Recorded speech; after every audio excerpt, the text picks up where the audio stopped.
that was the worst.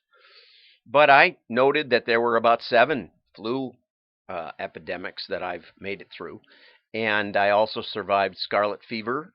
I survived chicken pox, measles, encephalitis, and a lot of really stupid things that going off cliffs and um, diving into snowbanks and other scuba diving adventures. So, you have a guardian angel, and my kids say I have a team of them. So we want to keep our heads. And I mentioned an article yesterday or Friday, and I want to revisit that. And let me get over to Periscope and see how that's going, just while I do this. But anyway, it's safe to watch, and I thought that that you might be interested in the history of toilet paper. So I'll cue that up, even though we won't watch the whole thing. We want to keep, and this is going. Okay, so let's go over to the history of toilet paper. And I'm really not too worried about the supply chain, because our ability to produce toilet paper and produce food is unaffected so far, really completely. So let's just go over here and hit the button. This is the history of toilet paper. It's hard to imagine a world without toilet paper, but for thousands of years, humanity has relied on several different methods to clean the behind. Before the time of modern toilet paper, ancient Greeks were documented as using clay or stone, while the more advanced Romans attached a sponge to a stick. Of course, there was always the old left hand in a bucket of water routine. In fact, Henry VIII even had his very own groom of the stool, who provided a hands-on cleaning.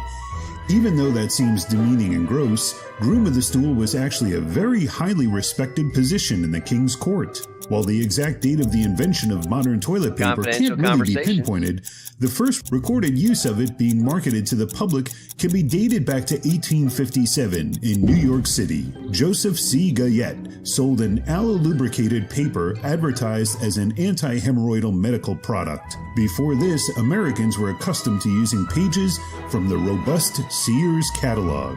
Guyette marketed. And on that note, save your catalogs. I've been looking at catalogs, and most of them are, coated stock these days. Really too beautiful to consider and wouldn't be very absorbent. The Uline catalog so far looks like the best I have handy. Although we did get a phone book in the mail, and I did recommend that my wife save it. So, this is the kind of creativity we need in a time of crisis. And I'm sure you've thought of that already. Okay, so let's go on to something more serious. Tom Fishburne's comic this week is about virtual meetings, and he starts out with, "We're meeting to talk about what's cult. It looks like his screen froze. Should we wait? Yeah, let's wait. I was on mute. I agree. Hi, sorry I'm late. What did I miss? Laboration." Yeah, right. Okay, collaboration. So anyway, we've been doing video conferencing since the 80s, probably 90s. But well before the internet was going on. I was chatting in the 80s with people across the world on a message board thing that had a live chat, and I still remember chatting with a pilot in the South African Air Force one night, and my wife's like, "Why would you want to do that?" And I said, "Well, you find out about things across the world." And I had a marketing news chat board in the 80s, so we've been doing this a while. And you know what? It's a bad idea for the most part in general. And the reason it's just like this is a little bit difficult, because I don't know who's watching and who isn't, and I don't get reaction to it, so I have to kind of pretend you're there and talk. And Tom Fishburne says, once you get, as soon as one or two attendees show up, dial into any meeting, the productivity starts to suffer. Attendees often interpret virtual meetings as a license to multitask, and I'm as guilty as that as anybody. So I have 2 virtual meetings in the next 2 days that are very important. And I really need. What I try to do is take notes. So here's one from last week. And it's just a page of notes. I do that more to force myself to engage, and I do it by hand, deliberately, because on the computer, there's just right now I got 6 open windows and tabs galore that I can see if there's something going on. So I deliberately try to keep all the windows closed. I try to do take handwritten notes, and Tom Fishburne says, try MOJO. The Mo is the meeting organizer who's responsible for ensuring the meeting has a clear agenda, and that starts and ends on time, and the attendees are given an equal say. Nobody's dominating. The Joe, or the joyful observer, is assigned to help the meeting run crisply and to encourage broad participation. And so have 2 people paying attention to the meeting. But more importantly, you're responsible for you, and make sure you're attentive. I also send videos to my clients that they can watch at their leisure.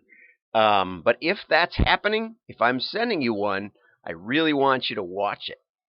I hate to say, and too often that doesn't happen.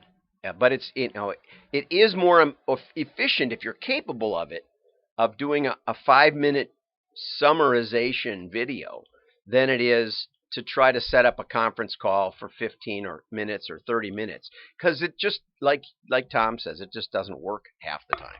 Whereas the video you can package and upload to privately YouTube, or I use Vimeo a lot, and you can get high resolution enough to show spreadsheets and things. So it's very, very time efficient if people watch it and give you feedback. So if you're the recipient, watch it and give feedback. And Vimeo lets people put on questions, and I get an email right away about the questions. So there's a bunch of things we can do to make that work better, right? Okay. I wanted to cover this again.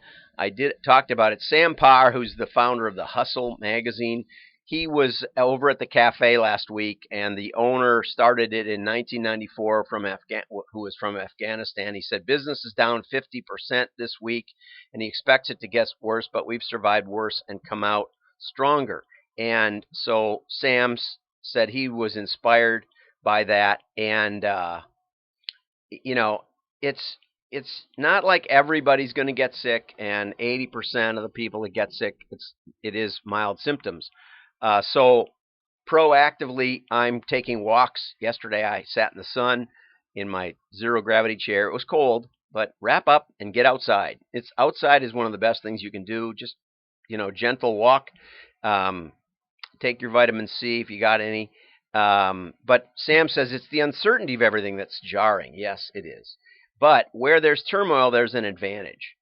I don't know what the advantage is, but it's there. And if we stay on the offense and look hard enough, we'll find it. So I want to tell you what I'm going to be working on the next few days. Since NMOA got canceled, I have a bonus 3 days this week. And I'm going to be writing a patent. Does that sound crazy? Yeah, it's one of those things you meant to do and you never got it done.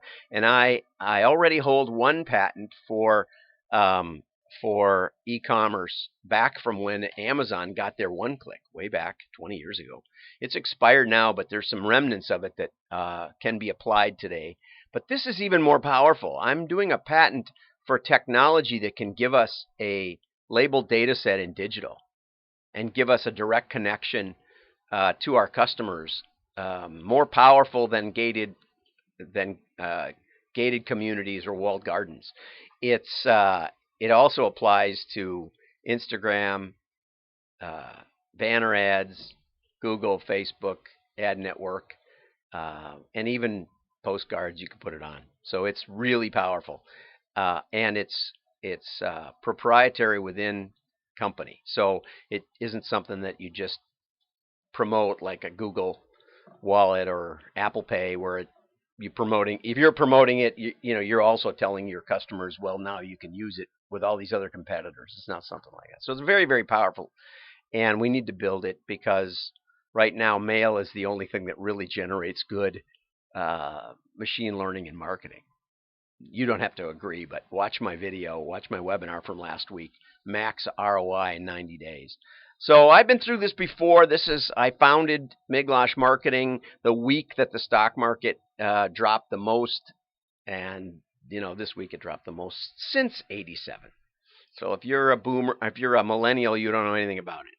But I had 3 kids and another one coming, and or something like that, and went out, left a job, and went out, and then all this turmoil happened. So been through there before. We're gonna cut this short because I have so many things I can cover, and we'll do a Target Tuesday tomorrow, and we'll give you some real content about modeling in times of turmoil. I think it'll be interesting. So go for a walk, take action. Where there's turmoil, there's an advantage. And Alexander Graham Bell said, when I'm stuck, I pray for more light. And I've never been disappointed. So join me in praying for more light, praying for the United States of America. Oh, I wanted to add one more optimistic thing. Apparently, there's 30 companies working on a vaccination, and the first human trials will be next Monday on one of the companies. Another company said, usually we test. The animal trials are going on right now, but we test, and then we go into production. But we decided to, if we have confidence that we have a likely candidate, and they're not just testing one, if we have a couple that look productive, then we're going to go into production while the tests are being conducted, so that we'll have shippable quantities as soon as it is approved. And at some point, the risk becomes greater for the disease than for the vaccination. I'm not all in on vaccinations. I understand that there's danger in that because you're trying to get enough virulence to create antibodies, but not enough to kill you. So that's a tough little balance to find. I understand that.